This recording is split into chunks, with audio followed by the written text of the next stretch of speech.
সম্মানিত প্রিয় দর্শক, বাংলাদেশে 2025 সালের ফিতরার হার নির্ধারণ করা হয়েছে।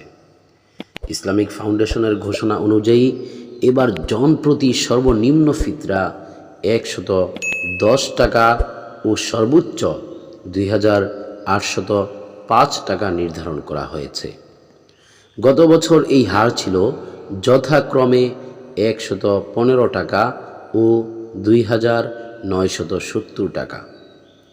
ফিতরা নির্ধারণ সভার বিস্তারিত মঙ্গলবার রাজধানীর বাইতুল মোকাররম জাতীয় মসজিদে ইসলামিক ফাউন্ডেশনের সভাকক্ষে জাতীয় সদকাতুল ফিতর নির্ধারণ কমিটির বৈঠক অনুষ্ঠিত হয়। এতে সভাপতিত্ব করেন কমিটির সভাপতি ও বাইতুল মোকাররম জাতীয় মসজিদের সম্মানিত খতিব মুফতি মাওলানা আব্দুল মালেক সাহেব দামাত বারাকাতুহুম। বিশিষ্ট আলেম ও কমিটির অন্যান্য সদস্যরাও সভায় উপস্থিত ছিলেন। সভায় সর্বসম্মত সিদ্ধান্ত হয়, ইসলামী শরিয়া অনুযায়ী মুসলমানরা সামর্থ্য অনুযায়ী গম, আটা, জব, খেজুর, কিশমিশ ও পনির যে কোনো একটি পণ্যের নির্দিষ্ট পরিমাণ বা এর বাজার মূল্য ফিতরা হিসেবে বিতরণ করতে পারবেন।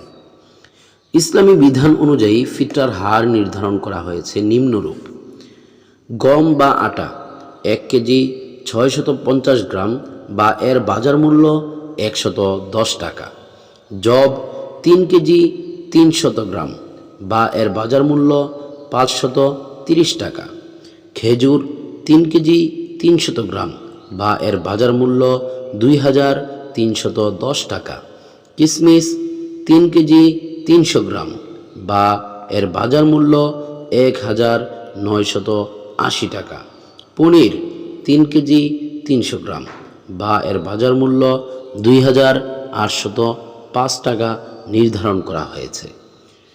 সম্মানিত প্রিয় দর্শক, আমরা প্রত্যেকেই আমাদের ফিতরা আদায় করে দেব ইনশাআল্লাহ। ফিতরা আদায় করার উত্তম সময় হলো ঈদের নামাজের পূর্বে। ঈদুল ফিতরের নামাজের পূর্বে ফিতরা আদায় করার উত্তম সময়। ইনশাআল্লাহ আমরা সকলেই ফিতরা আদায় করে দেব এবং এই ভিডিওটি শেয়ার করে অবশ্যই সকল মুসলিমকে দেখার সুযোগ করে দেব ইনশাআল্লাহু তাআলা।